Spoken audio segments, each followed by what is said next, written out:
brought to you by Nova शुद्ध घी।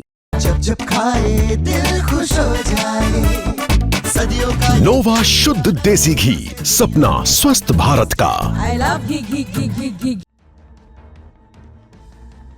जिसका साथ वक्त पर मिलता है वही असली दोस्त कहलाता है। और अब भारत के असली दोस्त के तौर पर साइप्रस ने जो कदम उठाया उसने पूरी दुनिया को हैरान कर रख दिया और तुर्की को सीधा झटका दे दिया। भारत और साइप्रस के रिश्ते अचानक चर्चा में हैं क्योंकि दोनों देशों ने सिर्फ कूटनीतिक साझेदारी नहीं बढ़ाई बल्कि एक ऐसा रिटर्न गिफ्ट दिया जो अंतर्राष्ट्रीय राजनीति में भारत की स्थिति को और मजबूत कर देगा।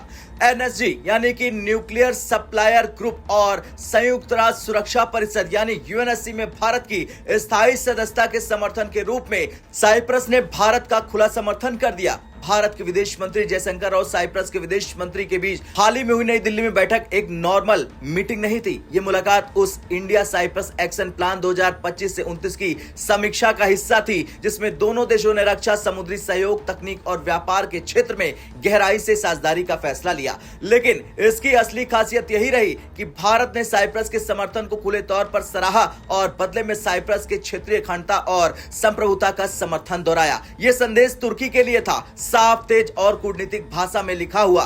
तुर्की और साइप्रस के रिश्ते दशकों से खराब चल रहे हैं। तुर्की ने 1974 में साइप्रस के उत्तरी हिस्से पर कब्जा कर लिया था जिसे आज तक अंतर्राष्ट्रीय मान्यता नहीं मिली और अब भारत जो तुर्की की पाकिस्तान पर झुकी विदेश नीति से परेशान है उसने साइप्रस कार्ड खेल दिया है। भारत और साइप्रस का रिश्ता अचानक गहराने का मतलब है कि भारत अब तुर्की के खिलाफ एक स्ट्रेटेजिक बैलेंस बना रहा है। संदेश साफ है, अगर तुर्की पाकिस्तान का समर्थन करेगा तो भारत साइप्रस और ग्रीक ब्लॉक के साथ खड़ा हो जाएगा। भारत को लंबे समय से न्यूक्लियर सप्लायर्स ग्रुप यानी कि एनएसजी में शामिल होने की कोशिश में चीन और तुर्की जैसे देशों में विरोध झेलना पड़ा, लेकिन साइप्रस यूरोपीय संघ का सदस्य देश लगातार भारत के पक्ष में खड़ा रहा और अब इस दौर में साइप्रस ने एक बार फिर भारत की एनएसजी सदस्यता और यूएनएससी की परमानेंट सीट के समर्थन को दोहरा दिया। यह कोई छोटी बात नहीं है क्योंकि यह समर्थन सीधे यूरोपीय यूनियन के कई देशों को प्रभावित करता है। भारत के लिए यह रिटर्न गिफ्ट है, कूटनीति की उसी भाषा में जिसमें शब्द नहीं संकेत काम करते हैं। तुर्की की कूटनीति जहां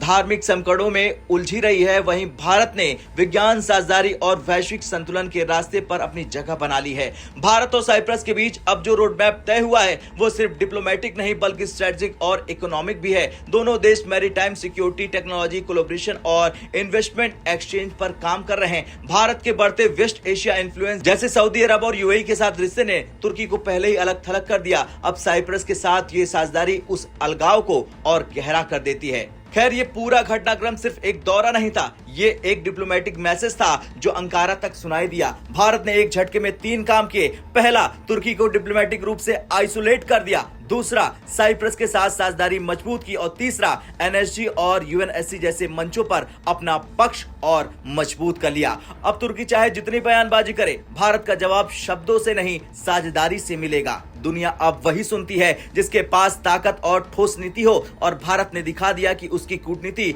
अब सिर्फ दोस्ती नहीं रणनीति से लिखी जाती है। जय हिंद।